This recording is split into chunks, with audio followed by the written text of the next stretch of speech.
Hey, how's it going? What's up?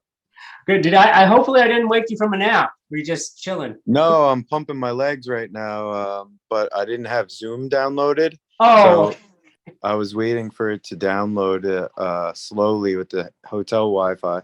no worries at all. No worries at all. I'm glad you. I thankfully thank you for once again joining me here. Um, I appreciate it. And so you are in Dallas, correct?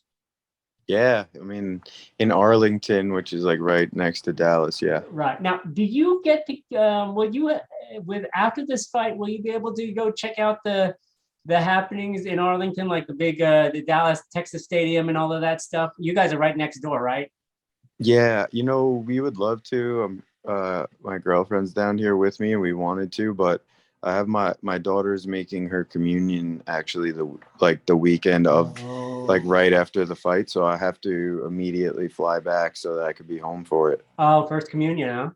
Yeah, Oh, excellent, excellent. Well, congratulations there. thank you. So yeah, yeah. So so it's been a while since we last chatted. Obviously, uh, last season did not end the way you wanted to. How do you, what do you do as far as dealing with that loss there? Do you kind of just flush it? Do you use it as a learning opportunity? Is it just like the last day of school? You forget it? How do you how do you proceed after that? Yeah, no, it was a really tough one. And I'm pretty hard on myself to begin with, and I had the cut on my eye, so I had stitches for a while, and so this one stung, and it really like hung with me. I was a little depressed for a while. Um, and then, every time you would look in the mirror, it's kind of like a reminder of the fight, and it triggers like you to remember the whole thing again.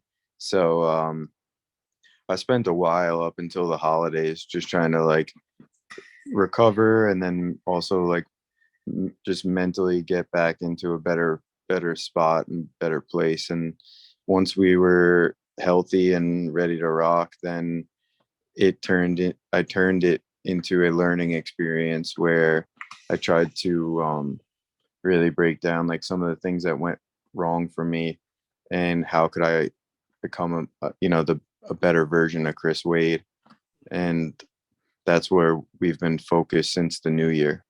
Now, I am always amazed of how athletes can battle back from adversity. And just from your perspective, coming back from a loss is never fun, but what kind of got you back into the gym, gets you motivated? Was it internally? Was it the sport group that you have? Did you just turn off MMA for a while and then get back into the group? What was it that got you back, started back into this particular season? Yeah, I would have to say that it's probably like a combination of all of those things, like my support system, and then just my own drives and motivations. I'm pretty determined for goals that I have in my career, and even though it didn't go my way at the very end last year, I still think that there was a lot of positives to build on.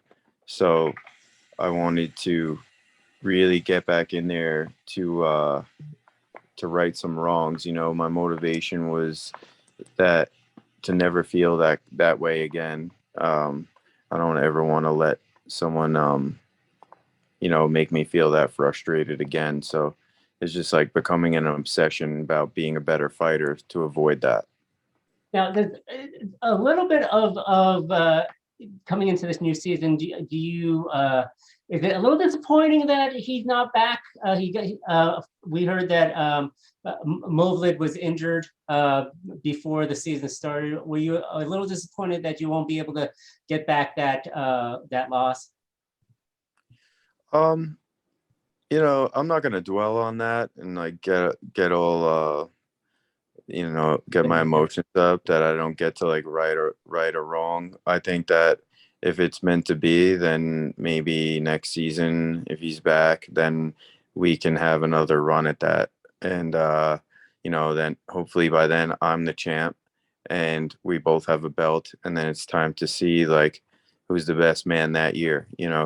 Mhm. So not really sad that he's not back right now. He's undefeated because he's a very, very tough opponent, and I'm just looking at who I have here in the bracket.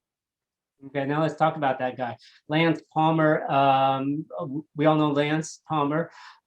He actually had a loss to Bubba Jenkins, a guy that you soundly defeated last year. Do you look? Are you specifically looking at that particular tape in getting ready for him?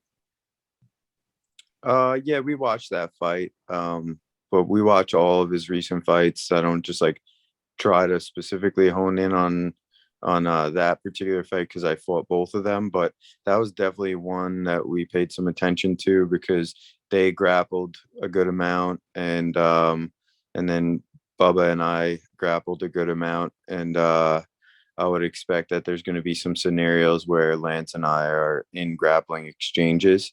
So, um, but I feel good that Bubba was able to handle him physically, and that I was able to handle Bubba physically, and so that bodes well for that potential matchup and those scrambles and whatnot.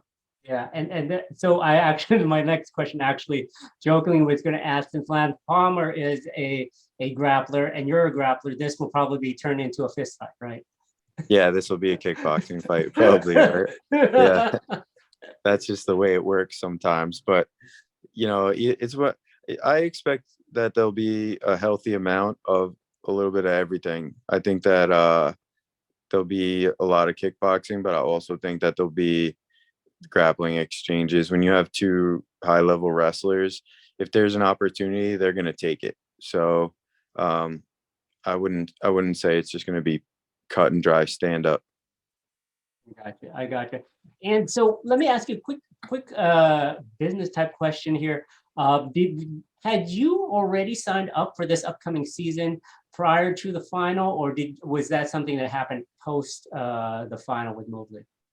That was post the final, because it's always post the final with the decisions that they make on who's returning and who's not. We don't really, unfortunately, as fighters, get a ton of security in our job placement. It's a hurry up and wait for the brass to kind of decide who they want to be rounding out the weight classes. And so this is actually going to be your fourth season with PFL. Is that correct? Am I correct? Yeah. Now, I assume you like it. You keep coming back. So now, is there, you're looking at this upcoming season? How do you see it panning out? I assume you believe you will beat Lance, but like how do you see your division of featherweights lining up this particular year? Yeah, I think that the division is ever changing. Most of these divisions are, but I am one of the constants. I've proven that I'm one of the guys that always finds his way to the nitty gritty, to the end.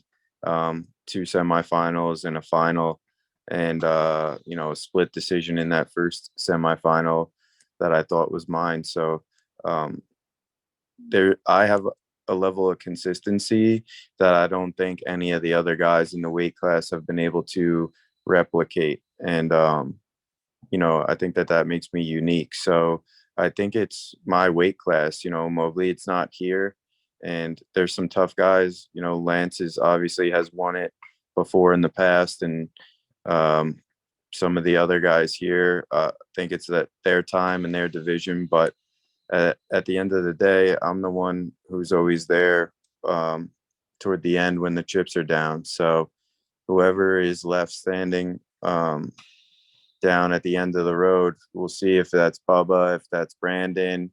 Um, who knows? Maybe those guys get knocked off this year. It's possible. Yeah, and is there any advantage of being a vet in PFL as far as how the season goes, how you take care of your body, how you train, things like that? Absolutely. This is a unique situation. This is like no other fighting because in the UFC or anywhere else, you fight and then you get to kind of say when you're ready to fight again most times.